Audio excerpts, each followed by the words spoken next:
بسم اللہ الرحمن الرحیم الحمدللہ رب العالمین۔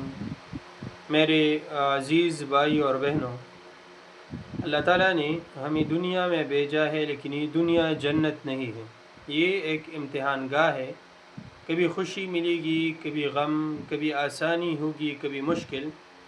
قرآن میں اللہ تعالیٰ فرماتا ہے وَلَنَبْلُوَنَّكُمْ بِشَيْءٍ مِّنَ الْخَوْفِ وَالْجُوعِ وَنَقْصٍ مِّنَ الْأَمْوَالِ وَالْأَنفُسِ وَالثَّمَرَاتِ وَبَشِّرِ الصَّابِرِينَ، یعنی ہم ضرور تمہیں آزمائیں گے خوف، بھوک، مال اور جان کے نقصان سے، اور خوشخبری ہے صبر کرنے والوں کے لیے۔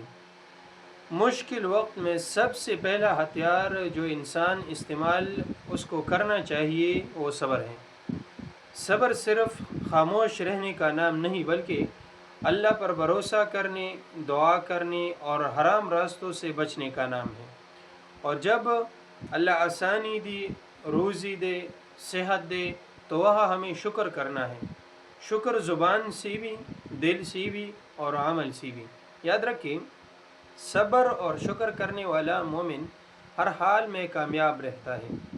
رسول اللہ صلی اللہ علیہ وسلم نے فرمایا، مومن کا حال بڑا عجیب ہے، خوشی ملے تو شکر کرتا ہے، یہ اس کے حق میں بہتر ہے، مصیبت آئے تو صبر کرتا ہے، یہ بھی اس کے حق میں بہتر ہے۔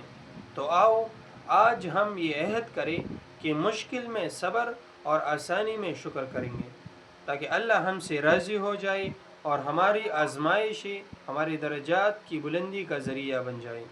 آخر میں اللہ تعالیٰ سے یہی دعا ہے کہ اللہ ہمیں ہر حال میں صبر کرنے اور شکر گزار بندہ بننے کی توفیق عطا فرمائے۔ آمین۔